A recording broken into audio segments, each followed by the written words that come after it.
is why NSG? Interesting question again sir. जैसे मैंने पहले बताया कि मैं एक टाइम पे लक्ष्य मूवी देख के भी मोटिवेट हुआ था, तो इसी तरह जब 2008 में 26/11 का अटैक हुआ था और जब हर न्यूज चैनल में जो हेलीकॉप्टर से स्लिदरिंग करते हुए ताज होटल के ऊपर एनएसजी कमांडो लैंड कर रहे हैं और जो मेजर संदीप उन्नीकृष्णन, अशोक चक्र पोस्टमसली उनके बारे में पढ़ा, उनके बारे में जाना, तो काफी मोटिवेट हुआ। तो मेरा ऐसा था कि अगर मेरे को मौका मिले तो नेशनल सिक्योरिटी गार्ड्स का पार्ट हमेशा बनना चाहूंगा। थोड़ा सा एनएसजी नेशनल सिक्योरिटी के गार्ड्स के बारे में थोड़ा ब्रीफ हिस्ट्री देना चाहता हूँ। ये नेशनल सिक्योरिटी गार्ड्स का एस्टेब्लिशमेंट मिनिस्ट्री होम अफेयर्स के अंदर 1984 में हुआ, जब सरकार को ऐसा महसूस हुआ कि इंटरनल डिस्टर्बेंस और अर्बन वॉरफेयर के लिए, अर्बन वॉरफेयर मतलब कि जो रेसिडेंशियल एरियाज में अगर किसी तरह का मिलिटेंट अटैक, टेररिस्ट अटैक या फिर इसी तरह का कोई सिचुएशन होता है, उसको काउंटर करने के लिए पुलिस के अलावा हमें एक ऐसी स्पेशलाइज फोर्स चाहिए जो इस तरह के सिचुएशन को न्यूट्रलाइज कर सके नेशनल लेवल पे पैन इंडिया और अक्रॉस पैन इंडिया, मतलब आउटसाइड पैन इंडिया भी अगर ऑपरेट करना पड़े तो कर सके। So that is why national security guards को बनाया गया उस टाइम में। क्यों गया नेशनल सिक्योरिटी गार्ड्स में जाने का? जैसे मैंने बोला कि काफ़ी मोटिवेशन इसलिए था क्योंकि मैं नॉर्मल जो कन्वेंशनल रोल होता है आर्मी में, जहाँ पे हमको पता है कि सामने दुश्मन है और हमको उसको इस तरह से न्यूट्रलाइज करना है, लेकिन इसके अलावा मैं हमेशा से चाहता हूँ कि कुछ एक इनोवेटिवनेस या अपने सर्विस करियर हो या प्रोफेशनल या पर्सनल लाइफ में हो, किस तरह का नया कुछ अनुभव लेते रहूँ। तो मेरे को चैलेंजिंग लगा कि नेशनल सिक्योरिटी गार्ड्स का सिलेक्शन क्राइटेरिया देखा और उनका कैसे जो पैरामीटर्स होते हैं सिलेक्शन के, डायरेक्टली नेशनल सिक्योरिटी गार्ड्स में कोई जा नहीं सकता। मेजर गौरव, इसका क्राइटेरिया क्या है और कैसे एनएसजी में जाते हैं? जैसा मैंने बताया, नेशनल सिक्योरिटी गार्ड्स में डायरेक्टली एनरोलमेंट नहीं होता कि सिलेक्शन आपका हो गया। जो सर्विसेज में सिलेक्ट होते हैं, चाहे वो मिनिस्ट्री होम अफेयर्स के अंदर सेंट्रल आर्म पुलिस फोर्सेस हो या आर्मी से ट्रूप्स हो, इनका एक स्पेसिफिक पैरामीटर्स होता है जिसमें not only physical fitness but एक साइकोलॉजिकल असेसमेंट, फायरिंग और बहुत सारी डायनेमिक्स को आपको देखा जाता है रिटन टेस्ट के अलावा, तब जाके आपका सिलेक्शन होता है नेशनल सिक्योरिटी गार्ड्स में, जिसमें जो इनका ट्रेनिंग पीरियड है, प्रोबेशन पीरियड जो होता है ऑलमोस्ट 3.5 से 4 महीने का होता है।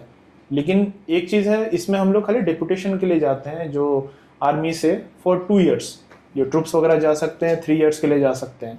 मेजर गौरव, जैसे हमने प्रहार मूवी में देखा था, ट्रेनिंग के दौरान कई लोग बैकआउट हो जाते हैं, कई लोग जख्मी हो जाते हैं, तो क्या परसेंटेज रहता है ट्रेनिंग में कंप्लीशन का और कितना टफ होता है? नेशनल सिक्योरिटी गार्ड्स की जो ट्रेनिंग होती है, जो सबसे पहले आपको ट्रेनिंग पीरियड प्रोबेशन क्लियर करना होता है, जैसा मैंने पहले बताया, इसमें हर कोई जा नहीं सकता। आप वॉलंटियर करके पहले पार्ट ऑफ नॉर्मल हमारे कन्वेंशनल आर्मी का पार्ट होता है या फिर conventional central arm police force part हो, तभी जा सकते हो। आप वॉलंटियर करते हैं, उसके बाद सबसे पहले आपको फिजिकल फिटनेस चेक की जाती है। फिजिकल फिटनेस में अलग की है, जैसा आपने प्रहार मूवी में बताया, इसमें जो चीज़ है ये मूवी में बहुत हद तक बहुत ही कम 10% दिखाया जाता है। बिल्कुल, इसमें मतलब जो ट्रेनिंग टाइम होता है, इसका मतलब आप उसका 10 गुना कर लो तो उतना ज़्यादा टफ होता है। जैसे एक नॉर्मल डे का रूटीन बता दूं, जैसे मैं जब ट्रेनिंग करता था, सुबह उठ के मतलब ऑलमोस्ट 4 o'clock उठ के आपको सबसे पहले ट्रेनिंग शुरू हो जाती है। कैसे ट्रेनिंग होती है? फिजिकल फिटनेस में सबसे पहले लॉन्ग रनिंग हो जाती है। कितने kilometre? On a normal day it is 3 to 4 kilometre, और जनरली अगर बारिश हो रही है, वेदर खराब है, तभी 3 से, अदरवाइज आप नॉर्मली 7-8 किलोमीटर डेली रनिंग कराते हैं। और थ्रू आउट द डे आप अगर अपना एवरेज माइलेज ले लो तो कम से कम 10 से 12 किलोमीटर बन जाता है। पिट्ठू भी डालना पड़ता है वजन? बिल्कुल, क्योंकि आपको ट्रेनिंग ही ऐसा आपको फिजिकली स्ट्रफ बनाना है। सबसे पहले आपको ट्रेनिंग होती है, जहाँ से मैंने बताया नॉर्मल डे में 5 से 6 किलोमीटर आपको जस्ट वार्म अप कराते हैं। ये तो ऑलमोस्ट 1 से 1.5 घंटे की फिजिकल फिटनेस ट्रेनिंग होती है सुबह जो हम करते थे। क्या होता था इसमें? रनिंग करके आए, फिर जो एक हॉरिजॉन्टल रोप होती है जो आप सब देखते होंगे, इसको 1 या 2 बार नहीं 20-20 बार चढ़ाया जाता था हमें, ताकि आपके मसल में स्ट्रेंथ बढ़े। ठीक है, वो करने के बाद फिर पुशअप ऑलमोस्ट 100, सिटअप अगर हो गए तो वो भी 150 से 200। तो इस तरह की मतलब कुछ एक्टिविटीज़ है। चिनअप्स अगर हो गए तो मिनिमम स्टैंडर्ड उनका रहता है 15, 20, 25 उस।